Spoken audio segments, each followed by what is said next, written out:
به تو از دور سلام، به سلیمان جهان از طرف مور سلام. به تو از دور سلام، به حسین از طرف وصله ناجور سلام. صلی الله علیک یا ابا عبدالله. سلام مردم، سلام هم نفسای یاد خدا. الهی که خوب باشین. خیلی خیلی ممنونم که انتخاب شما بازم یاد خداست. به دعای شما ما هنوز نایب الزیارتون هستیم در امامزاده سید علی در شهر مقدس قم که از فرزندان حضرت باب‌الهوائج حضرت ابوالفضل عباس علیه السلام هستند، با 3 واسطه. انشاءالله که شما هم توفیق حضور در این مکان نورانی و معنوی رو خیلی زود داشته باشین. با این دعای خیر برای شما و برای هممون ازتون دعوت میکنم تا پایان این یاد خدا رو هم همراهی بفرمایید. بسم الله الرحمن الرحیم. السلام عليك يا وارث آدم صفوة الله. السلام عليك يا وارث نوح نبي الله. السلام عليك يا وارث إبراهيم خليل الله. السلام عليك يا وارث موسى كليم الله.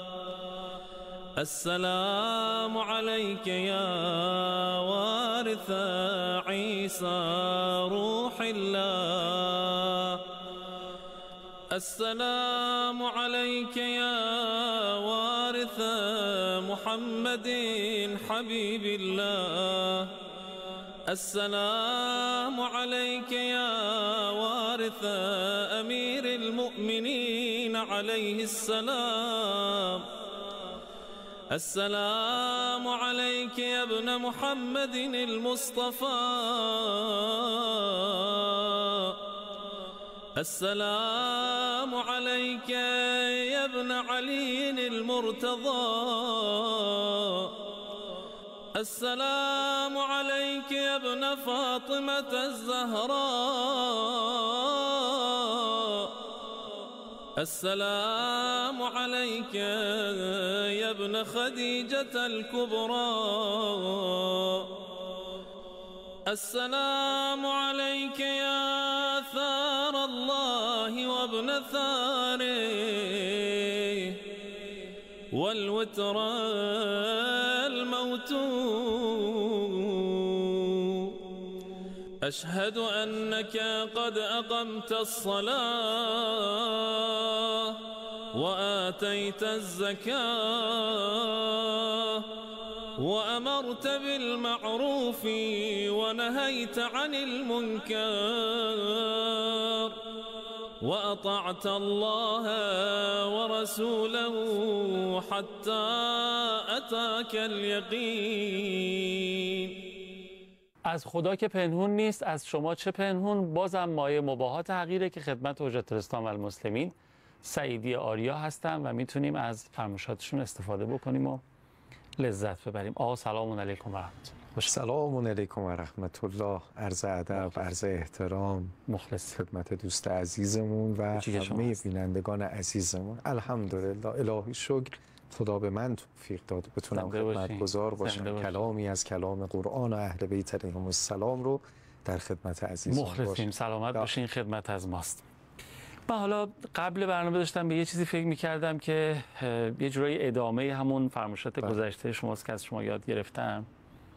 این که واقعاً اگه ما امام حسین نداشتیم چی کار می‌کردیم؟ هر کسی پیش خودش یه لحظه فکر کنه امام حسینی نبود. خب بعد اون آموزه هایی که از امام حسین باقی مانده و این بساط اشک و روزه و توسل و زیارت و حرم و نمیدونم اربعینی که در پیشه و اینا نبود. امام حسین چیکار می‌خواستیم بکنیم واقعا؟ و اینکه احساس میکنم که جمله فرمایش پیامبره که ان الحسین مصباح الهدی و سفینة النجات، یعنی واقعا یه لطفی خدا به ما شیعه ها کرده که یه راه میونبری انگار، نمیدونم. بله. سلام دین راجع به توسل به امام حسین، اشک به سید الشهدا چقدر میتونه راهگشا باشه در مسیر؟ اولا واقعا برنامه بر این بود که نمونه چیزی از امام حسین علیه السلام. این که میگید اگر نبود، بله واقعا برنامه‌شون این بود. آره راست بود. ملعون قرآنو گذاشت جلوش، با تیر زد، گو لعبت هاشم و بالملک فلا خبر جاء ولا وحی نزل. بنی هاشم اومده بودن، اشاره به پیامبر اکرم صلوات الله و سلامه، با حکومت بازی کنن، خبری نبود. لعبت بازی کردن با حکومت، ولا وحی نزل، اصلا نه خبری از آسمان آمد نه وحی آمده بود. بله که قرار بود اینطوری بشه، بله که قرار بود یه کاری بکنن هیچی از امام حسین علیه السلام نرسه. کربلا در کربلا میماند اگر از زینب نبود سلام الله علیها. بله که این قرار بود. اصلا برنامه شیطان همینه. اون آدمایی هم که رو زمین هستن عوامل شیطانن دیگه. اونایی هم که کار براش، و پیمانکارای شیطان روی زمین، حالا صاحبکارشون اون بالا نشسته، ولی کار بر این بود که چیزی نرسه. چرا؟ چون مصباح خدا و چراغ هدایت، اون کشتی نجات باید از کارایی بیفته، وگرنه نمیتونه کار بکنه. اینور داره توی روایات مثلا در روز عید قدیر داره که 3 بار شیطان فریاد زد، عربده کشی و فریاد، از این جهت که یه راه هدایت جدیدی باز شد به نام ولایت امیرالمؤمنین علی علیه السلام. بالاخره پیغمبر ابلاغ کرده اون مسئله رو. تو عید قدیر جا داره حالا 3 بار رو عرض کنه. دید خیلی کارش عقب افتاد. این لأغوینهم که میخواد اغواگری بکنه خیلی زمین خورد، چون یک هدایت نورانی ایجاد شد به نام ولایت امیرالمؤمنین علی علیه السلام. یه بابی در جریان عاشورا باز شد، باب امام حسین علیه السلام، باب نجات امت هست. این طرف رو به سوی خدا یک دری باز شد. با اشک و آه و ناله و توسل ره 100 ساله را یک شبه می رود. راه توبه باز شد. اینقدر داستان شنیدیم، کسانی که اومدن اصلا تو این وادی نبودن. خدا و نماز و بندگی چیه؟ اومدن اینجا عوض شدن. کسانی بودن که تنظیم میکردن در زمان خود ابا عبدالله علیه السلام با حضرت فاصله بگیرن. زهیر ابن قیم شنیدید اسمش؟ آره. فاصله، اگر روز حضرت میره او شب بره، این تلاقی 2 کاروان نشه، نزدیک میشه، زیر خیمه امام حسین علیه السلام میاد، حالا دقایقی یا ساعتی حضرت ابا عبدالله علیه السلام باهاش صحبت میکنه، عوض میشه. عثمانی مذهب ظاهرا. آره اصلا بر اساس بعضی از نقل ها توی جنگ صفین توی سپاه معاویه بوده. پناه خود روبروی امیرالمومنین بوده. حالا نگاه میکنی در باز شده، دستش گرفته میشه. پس خیمه امام حسین علیه السلام یه همچین خاصیتی دارد و اون خیمه هنوز پاورجاست. میشه عوض شد، میشه محل بازگشتنه. اما یه چیزی هم بگم، نکته ظریف و دقیقه، شیطان هم اینا رو بلده؟ به خدا قسم که بلده. خدا رحمت کنه آقای مجتهدی رضوان خدا برش، میگه شیطان پای منبر نوح و ابراهیم نشسته، یعنی تمام اینا رو حفظ کرده. اگر تو راه توسل رو پیش میری، او راه تردید و تربص رو پیش میاره، یعنی درت میگردونه، شک ایجاد میکنه. نگاه کن ببین توی موقعیت‌های محرم، تو حالا قدیم که بین مردم یا کسی اگر این مسئله رو میامد بیان میکرد، الان تو این شبکه‌های اجتماعی و تو موقعیت ببین چقدر شبهه پیش میاد. شبهه کجا رو هدف میگیرن؟ از ایمان منو هدف میگیرن، تا توسل من، تا هیئت رفتن من. ببین تمام شؤونش رو از نظری دادن، غیر اینه همه رو شروع میکنن هدف گرفتن. ان الشیاطین لیوحون الی اولیائهم لیجادلوکم. شیطان سوره مبارکه انعام، شیطان ها لیوحون وحی میکنن. باورتون میشه شیطان وحی بکنه؟ سوره مبارکه انعام میگه بله وحی میکنه. لیوحون الی اولیائهم، به اونایی که پیمانکارشونن، کارشون انجام میدن، لیجادلوکم، برای اینکه شبهه ایجاد کنن. تمام مفاهیم دینی رو نگاه کن، خدا، پیغمبر، اهل بیت، قرآن کریم، توسل، عبادات مختلف، احکام، اخلاق، اعتقادات، نظام اسلامی، ولی فقیه، هر چیزی که رنگ و بوی دینی داشته باشه، ولایت پذیری توش باشه، از احکام باشه، هر چیزی 2000 تا شبهه راجع بهش هست. چرا اینطوریه؟ ان الشیاطین لیوحون الی اولیائهم لیجادلوکم، یعنی این اشک چشم تو، این توسل تو زهر برای شیطون، تیر برای قلبش. چرا؟ چون کلی زحمت کشیده. گفت یه نفر رو بردن میخواستن مسیحیش کنن، بردن توی مثلا موقعیتی و کلی هم براش حرف زدن راجع مسیحیت، محیط تاریک 2-3 ساعت حرف زدن. بعد که دیگه گفتن تموم مسیح، گفت دیگه تموم اعتقادات هم اینجوری، چراغ روشن کردن، گفت اللهم صل علی محمد و آل محمد. ماها جریان امام حسین علیه السلام برامون اینه. تو هیئت که میگیم طرف میبینی، من این نمونه هاشو دارم ها، طرف میاد حرف میزنه فلان است یا یاد مینویسه اینو، بعد آخر سر میاد تو خصوصی آدم میگه البته منم در گذشته اینطوری بودم، یه جوری برگشت خودشو داره میگه. هر کسی کو دور ماند ز اصل خویش، باز یابد روزگار وصل خویش. ماها هممون وصل به این خانواده ایم، ما هممون هماهنگ این خانواده ایم. اگر یه جایی دارن یه چیزی میخونن، شما هم هماهنگشون بخون، احساس میکنی صدات چقدر قشنگه، چون هماهنگ اونای خارج نمیخونی. الان تو محرم و صفر این توسل، این گریه کردن آهنگ عالمه.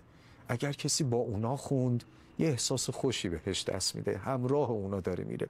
اگه ناهماهنگ خوند میفهمه بدبخت شده، ناهماهنگ. این آهنگ شنیدنی نیست. آهنگ عالم رو امام حسین تعیین میکنه، نه کسی دیگه. خیلی ممنون.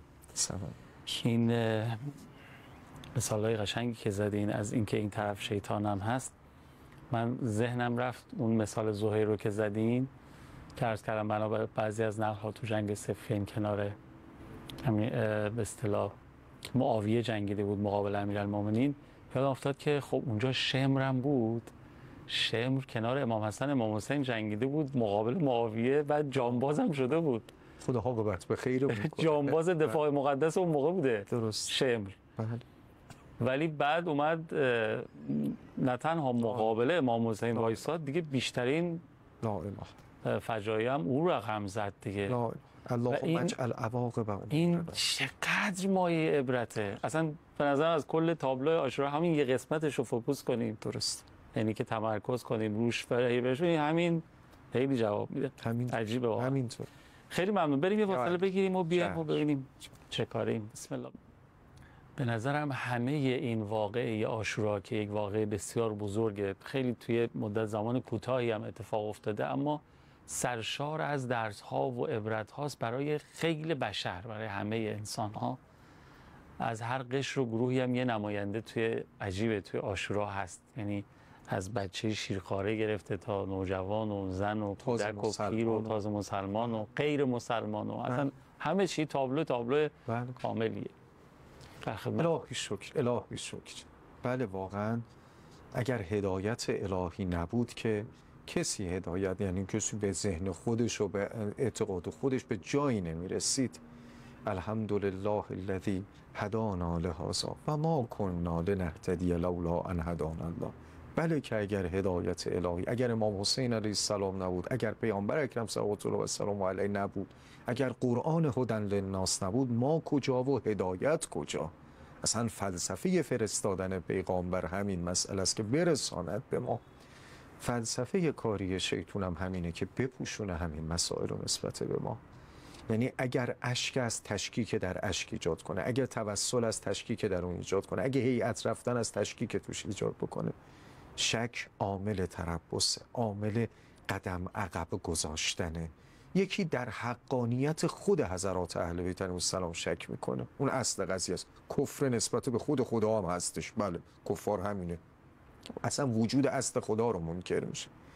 یکی نسبت به این آیین، نسبت به این اشک، نسبت به این عزاداری، نسبت به این تعظیم شعائر تشکیک ایجاد میکنه. میدونین وقتی اون اصل رو نتونست بزنه، منظورم اینه که عاشورا قرار بود محو شه.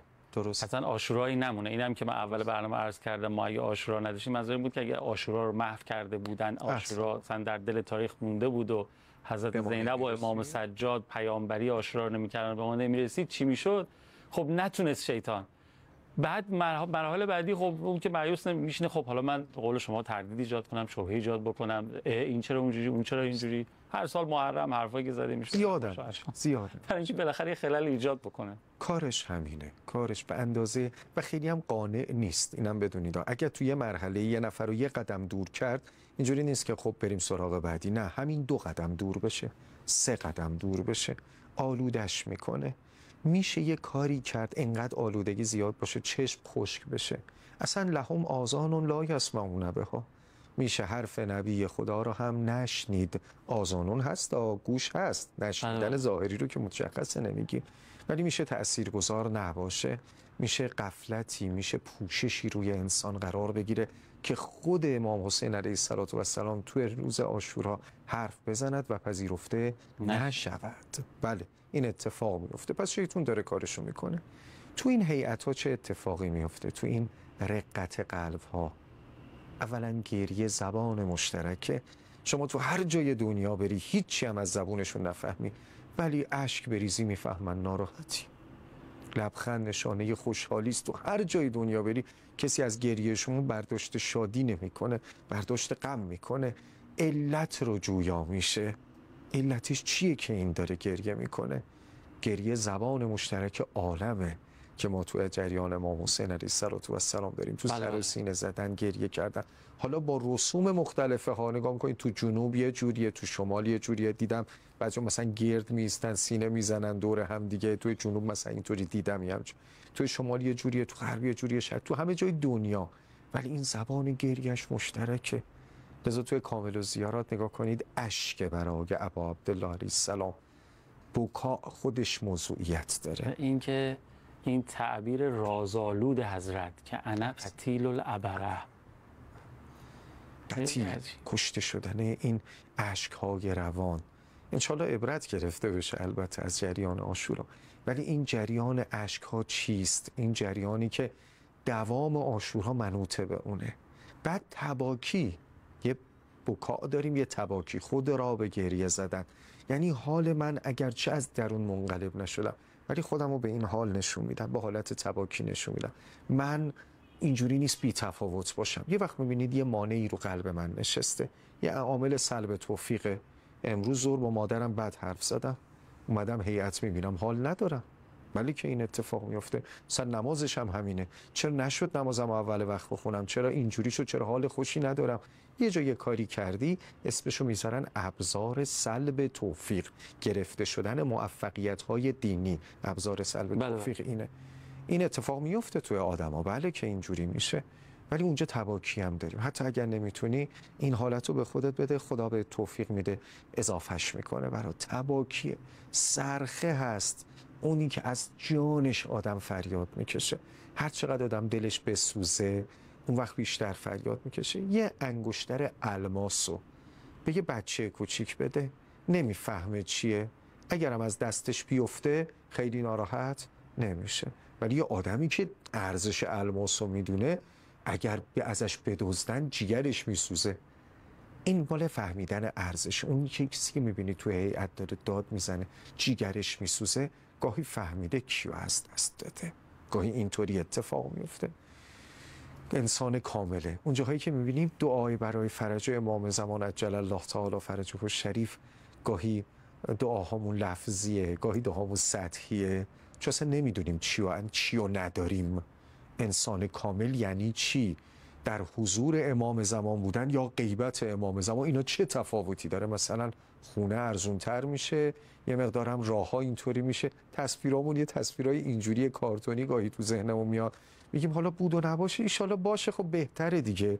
نه، خیلی خیلی درد نبودنش. لذا فقدان امام حسین علیه السلام، جنایتی که به امام حسین علیه السلام هم بود، خیلی درد بزرگی بود. و جنایت اومدم یه چیزی بپرسم، بعد گفتم این چه سوالیه.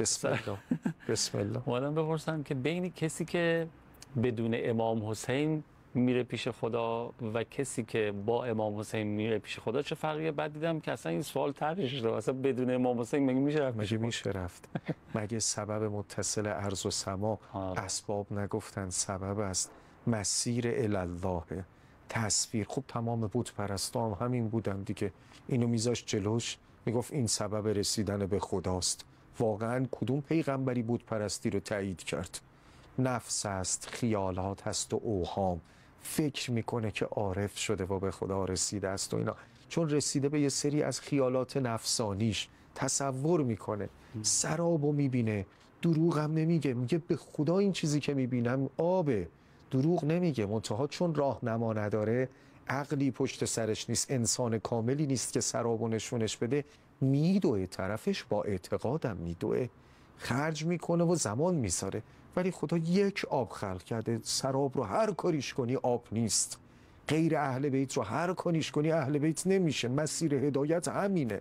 بله که تصور سراب پیش میاد، قسمم میخوره که من دیدم، من این حالت مکاشفه فلان برام پیش اومد، دروغ نمیگه. به خدا اونی هم که سراب میبینه، به همین قسمی که خوردم میگه بابا چرا دروغ میگی، دارم میبینم آب، آخه من چیزی که میبینم و باور نکنم؟